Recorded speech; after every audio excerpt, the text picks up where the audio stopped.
करवण या गावी ग्रामपंचायतीच्या मार्फतीने जिल्हा क्रीडा कार्यालय चंद्रपूर यांच्याकडून हे साहित्य लावलेले आहे. साहित्याची किंमत आहे 7 लाख रुपये. आपण बघू शकता की साहित्य कशा ठिकाणी लावलेले आहेत आणि याचा उपयोग कोणाला होत आहे. म्हणजे शासनाचा पैसा धुडीस कसा मिळवावा हे क्रीडा विभागाकडून शिकलं पाहिजे. फक्त 2 पैसे फायदा करून घेण्यासाठी 7 लाखाच्या नावाखाली फक्त 2 लाख रुपयाचं साहित्य दिलं जाते आणि 5 लाख रुपये घशामध्ये घातले जातात. जनतेच्या मेहनतीचा पैसा अशाप्रमाणे प्रशासन लूट करत आहे आणि या लूट करणाऱ्या प्रशासनाकडे सगळ्याचं दुर्लक्ष आहे.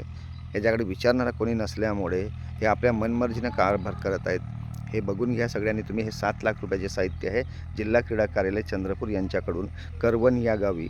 इथं 4 गाव मिळून एक गट ग्रामपंचायत आहे आणि प्रत्येक ठिकाणी 7 लाख रुपयाच्या अशाच पद्धतीने साहित्य टाकलेलं आहे.